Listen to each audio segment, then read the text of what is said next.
الحمد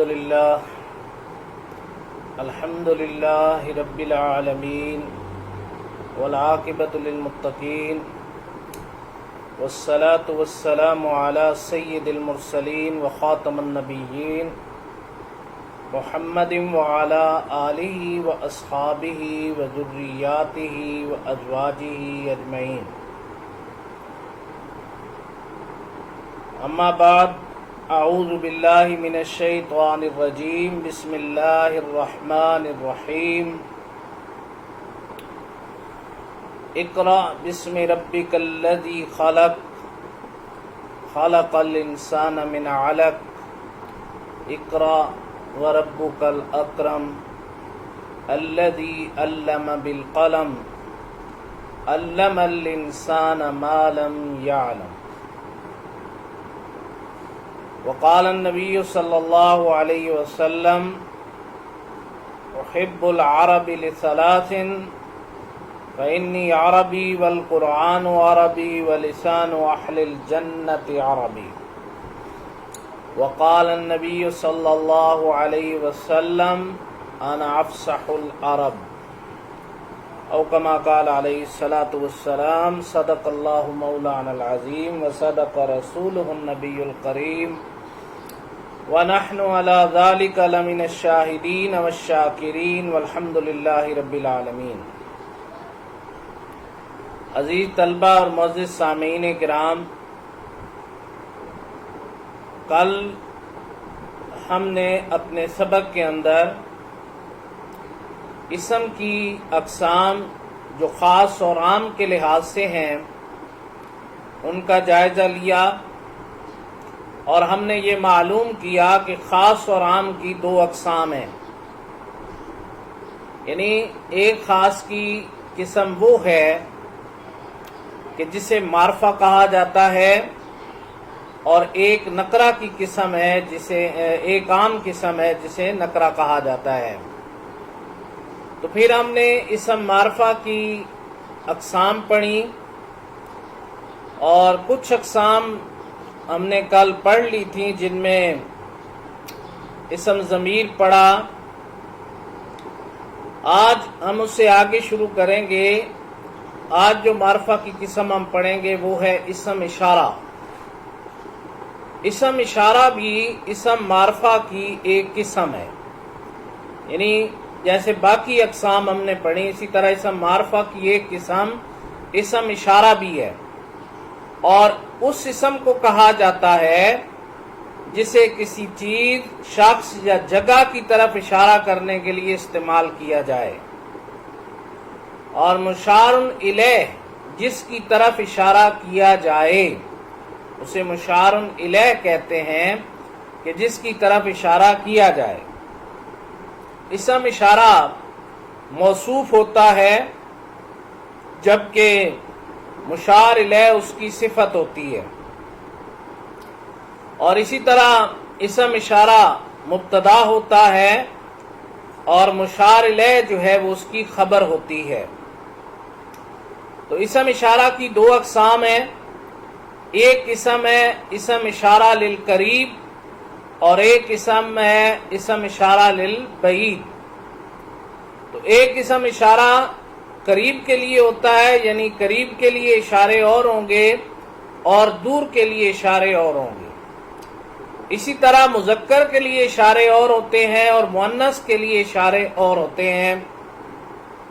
اب آپ دیکھیں کہ اسم اشارہ قریب کی ہم بات کرتے ہیں، تو اسم اشارہ قریب اگر مذکر کے لیے ایک بندہ میرے قریب ہے اور میں اس کے لیے اشارہ کرنا چاہتا ہوں تو ھذا، ھذا یہ ایک مرد، ھذان یہ دو مرد، ھؤلاء یہ سب مرد.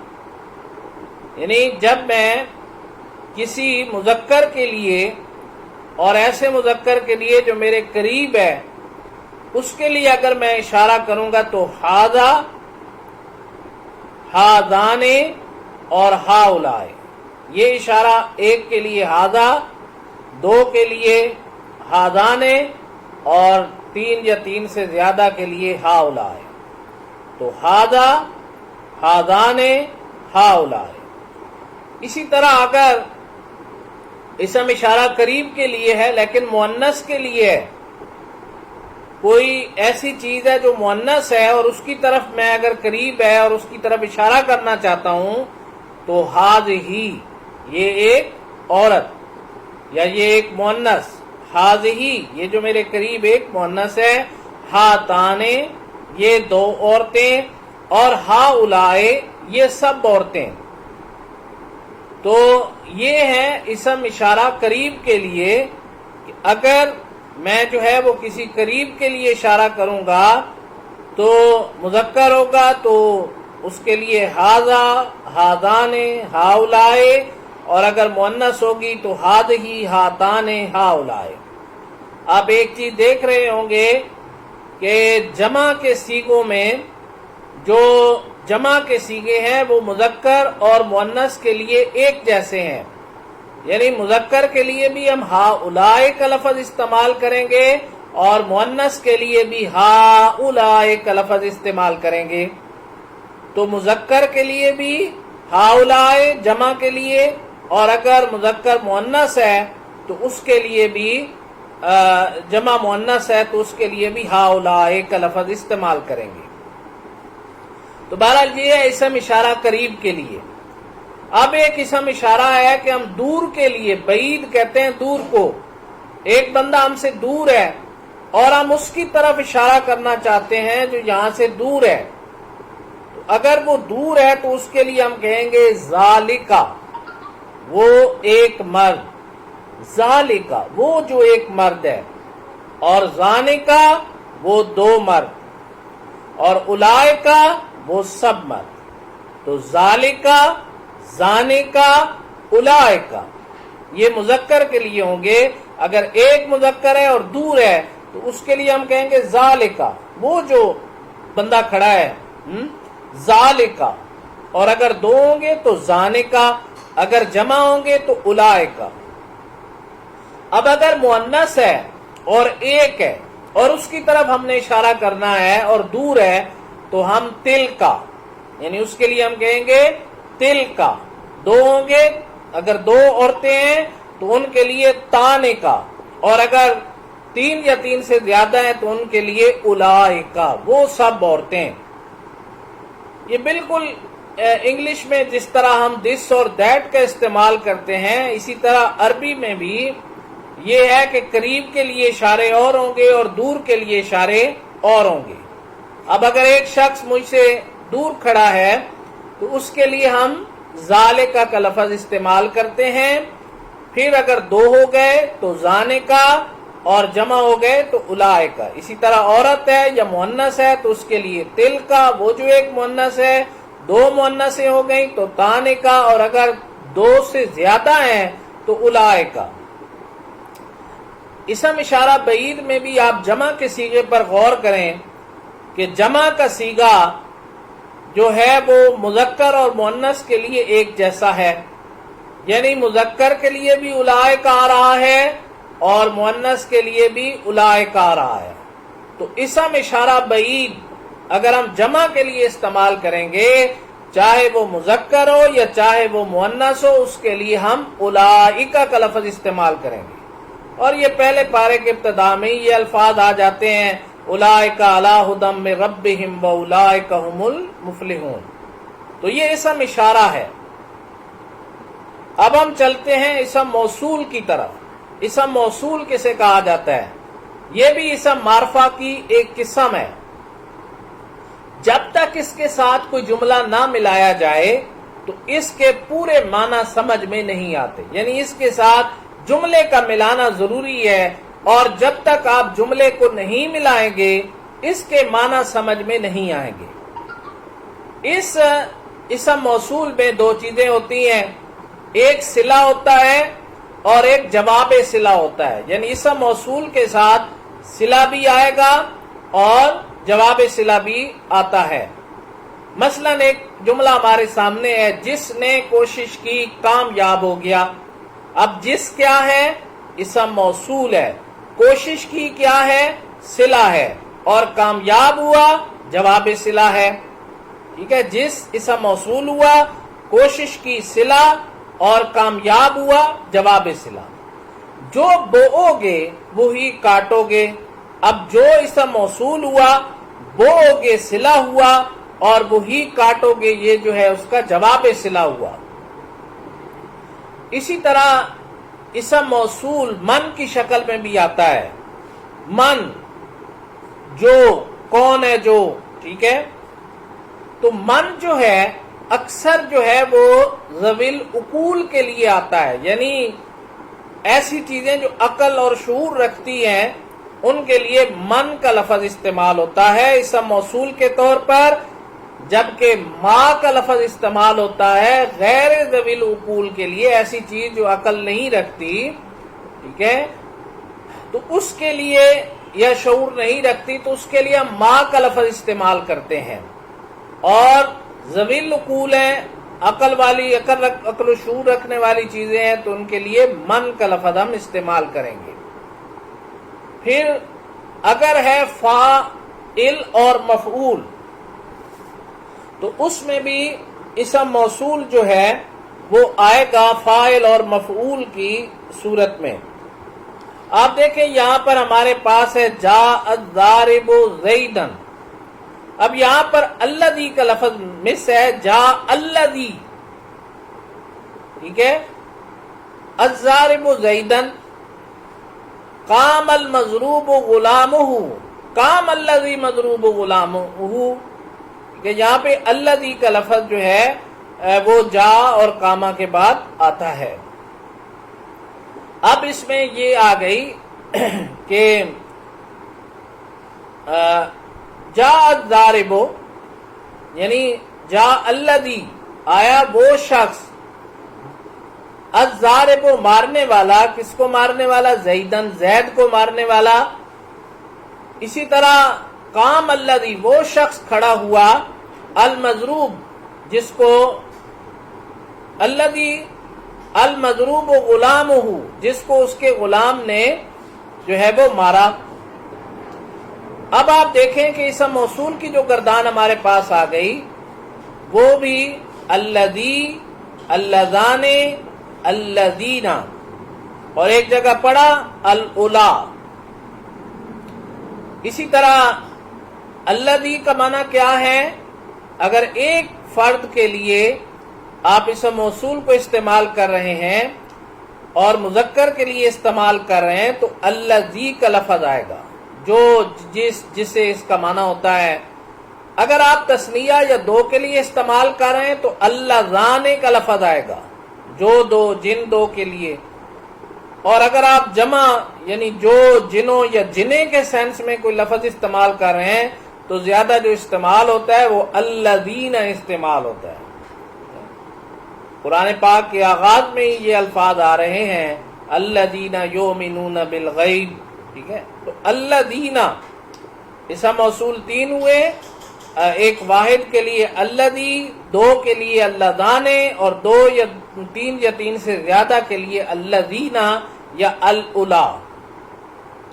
اور اگر آپ مؤنث کے لیے استعمال کر رہے ہیں تو اللتی، یا وہاں پر یہ اسم موصول جو ہے یہ تبدیل ہو جائے گا اور وہاں پر کیا آ جائے گا؟ اللتی آ جائے گا، یعنی الذی کی بجائے مؤنث کے لیے کیا آ جاتا ہے؟ اللتی آ جاتا ہے۔ اسی طرح آ جاتا ہے اللتان، جن دو یا جو دو کے لیے، پھر اللاتی اور اللواتی، ٹھیک ہے۔ تو مؤنث کے لیے اللتی، اللتان، اللاتی، اللواتی، یا اللائی بھی آتا ہے یا اللائی بھی آتا ہے۔ تو اسم موصول جو ہے اس کے لیے بہرحال ہم بات کر رہے ہیں کہ اسم موصول جو ہے جو جس کے معنی میں آتا ہے، تو جو جس کے معنی میں آئے گا اسے ہم کیا کہتے ہیں؟ اسم موصول کہتے ہیں۔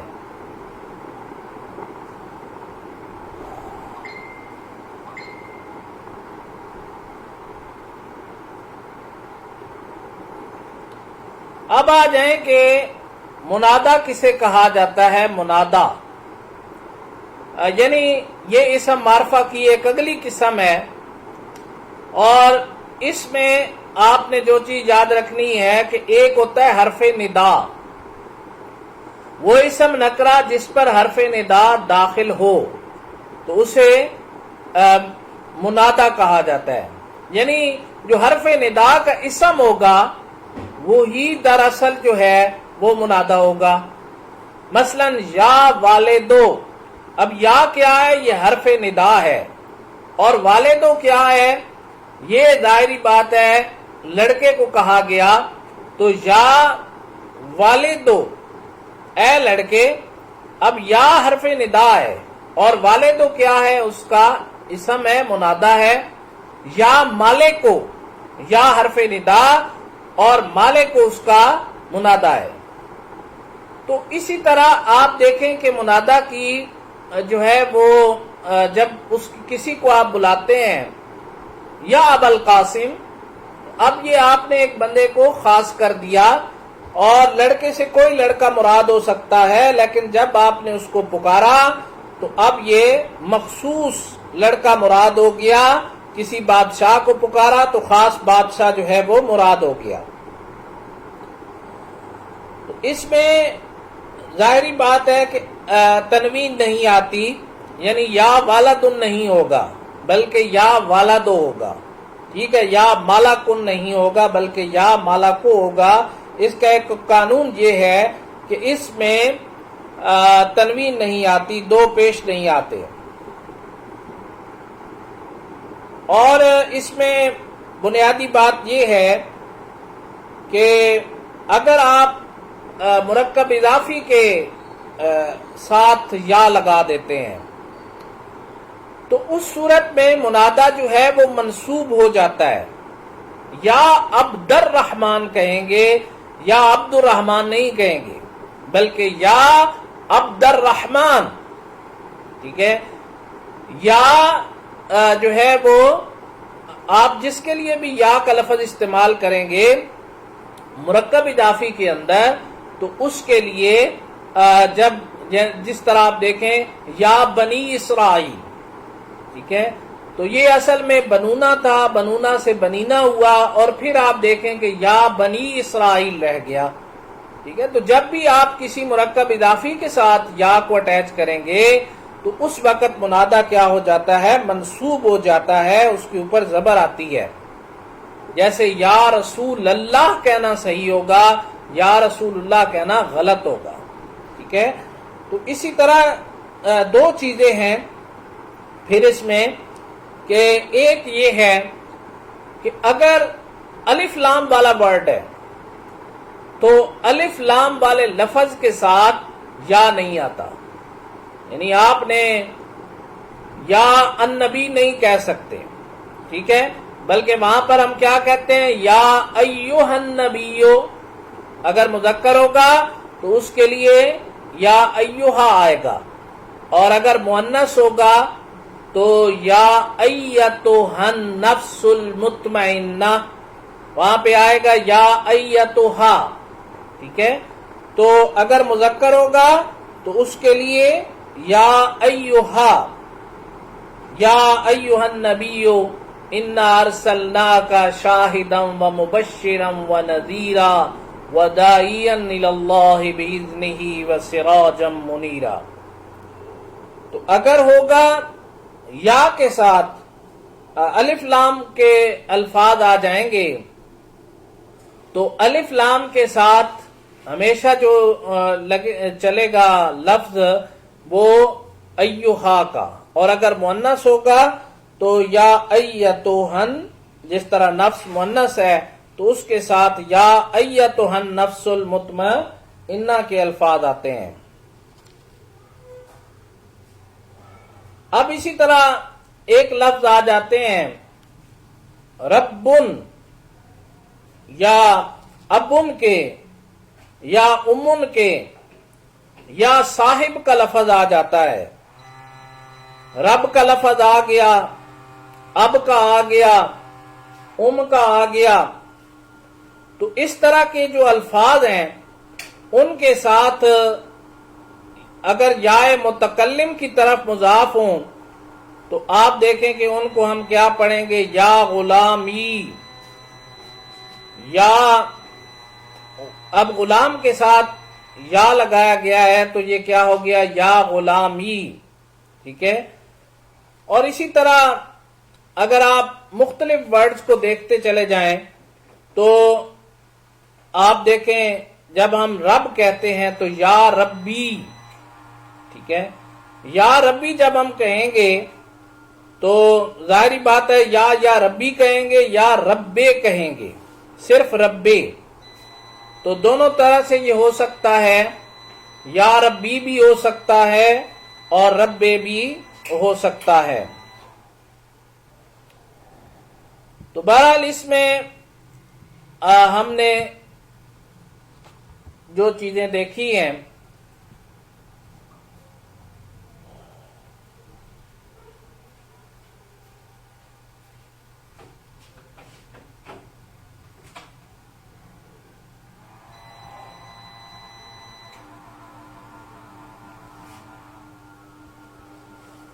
تو پہلی چیز اس میں یہ ہے کہ آپ نے اگر رب اب یہ یا صاحب وغیرہ کے ساتھ جو ہے جب یا متکلم لگانی ہے، ربی میرا رب، کتابی جس طرح ہوتا ہے، تو یا جب ان لفظوں کے ساتھ اٹیچ ہوگی، رب کے ساتھ ہوگی ربی بن جائے گا، اب کے ساتھ ہوگی تو ابی بن جائے گا، کے ساتھ ہوگی تو امی بن جائے گا، صاحب کے ساتھ ہوگا تو صاحبی بن جائے گا. اب ان کے ساتھ یا غلامی، یا اس کو پڑھا جاتا ہے یا غلامیہ، یا کے اوپر زبر یا کے ساتھ ساکن بھی آپ پڑھ سکتے ہیں، یا غلامے یا غلاما میم زبر الف ما. تو ان چاروں انداز سے اس کو پڑھنا درست ہے. یا ربے کی بجائے یا ربی کے، یا ابے کی بجائے یا ابی، مگر یا ابی یا امی کی یا کبھی تا سے بدل جاتی ہے. یعنی یہ جو متکلم کی یا ہے، کل ہم نے پڑھا تھا جو گردان، اس میں ہم نے ضمائر پڑھی تھی، اور ضمائر میں جو سیکنڈ لاسٹ ضمیر تھی وہ یا کی تھی. ہو ہما ہم، ہا ہما ہمنا، کا کما کم، کے کما کننا، یہ نا. تو اب یہ جو ہے یعنی یہ تا سے بدل جاتی ہے. یا آباتے، ٹھیک ہے، یا حرف ندا آیا، اور ابھی کی بجائے ہم کیا پڑھ رہے ہیں؟ یا آباتے. ٹھیک ہے. حضرت ابراہیم علیہ السلام کے عرب دنیا میں دنوں کا آغاز ہو گیا ہے، اور یہاں پر انشاءاللہ کل ہو جائے گا. تو وہ اپنے والد سے کیا کہتے ہیں؟ یا آباتے. اسی طرح یا امتے بھی پڑھی جاتی ہے، اور کبھی منادا کے حرف کے آخر کا جو حرف ہے تخفیف کے لیے گرا دیتے ہیں، جیسے یا حارے یا حارسو. تو اس طرح بہرحال منادا کو ہم زیادہ وہ نہیں کرتے اس میں. اور آخری بات یہی ہے کہ جب آپ مرکب اضافی کے ساتھ لگائیں گے تو اس وقت منادا منصوب ہوگا. یہ میں پہلے بتا چکا ہوں، یا اہل الکتاب ہوگا. ٹھیک ہے. یا اہل الکتاب نہیں ہوگا بلکہ یا اہل الکتاب، یا بنی اسرائیل، یا عبد الرحمن. ٹھیک ہے. تو اور یہ اب چونکہ جب ہم اشارہ کر دیتے ہیں یا کسی کے ساتھ ہم یا لگاتے ہیں تو وہ کیا بن جاتا ہے؟ خاص بن جاتا ہے، مخصوص بن جاتا ہے.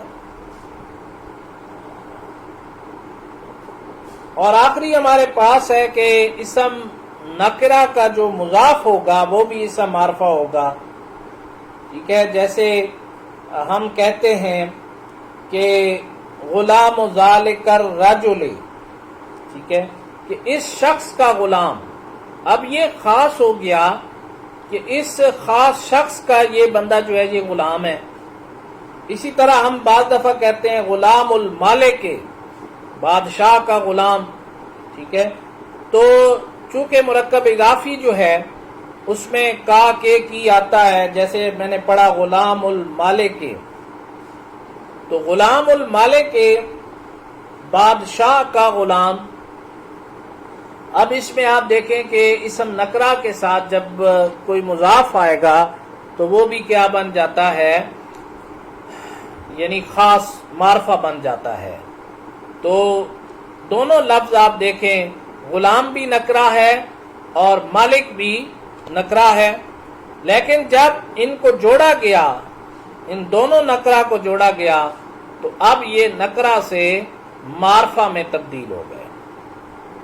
تو اس طرح آج جو ہمارا سبق ہے وہ ختم ہوتا ہے، اور آج ہم نے جو گرامر پڑھی ہے اس میں ہم نے اسم اشارہ، اسم موصول، اور اسی طرح جو ہمارے اسم موصول کے ساتھ پھر ہم نے منادہ پڑھا، اور منادہ کے بعد ہم نے اسم نکرہ کے مضاف پر بات کی. تو بہرحال یہ ہمارا جو ہے وہ آج کا سبق جو ہے وہ ختم ہوتا ہے. تو انشاءاللہ کل جو ہے وہ ایک نئے سبق کے ساتھ آپ کی خدمت میں حاضر ہوں گے، اور ہم انشاءاللہ بہت جلد یہ کوشش کریں گے کہ قرآن پاک کا ترجمہ جو ہے اور تفسیر اس کو شروع کیا جائے. اور دوسرا اس سلسلے میں یہ ہے کہ چونکہ حضرت ابراہیم علیہ السلام کے حوالے سے حضرت ابراہیم علیہ السلام کی جو قرآن میں تذکرہ ہے، حدیث میں تذکرہ ہے، اور پھر ان کے جو مقام قرآن پاک نے بیان کیا ہے، ان کی جو آزمائشیں بیان کی ہیں، اور پھر ان سے متعلق جو حج کے مناسک ہیں، حج ایک بہت بڑی عبادت ہے ان دنوں کی، اور پھر اس کے ساتھ ساتھ قربانی اللہ تعالیٰ کے راستے میں. تو انشاءاللہ کوشش کریں گے کہ ان موضوعات پر بھی ان دنوں میں بات کی جائے، اور قرآن پاک کا ترجمہ بھی باقاعدہ طور پہ شروع کیا جائے. تو انشاءاللہ عربی کی کلاس بھی ساتھ ساتھ چلانے کا ارادہ ہے. دعا کریں اللہ رب العزت توفیق دے اور اس منصوبے کو عملی جامہ پہنایا جا سکے، کیونکہ اللہ کی توفیق کے بغیر کچھ بھی نہیں ہو سکتا. وما توفیقی الا باللہ. والسلام علیکم ورحمۃ اللہ وبرکاتہ.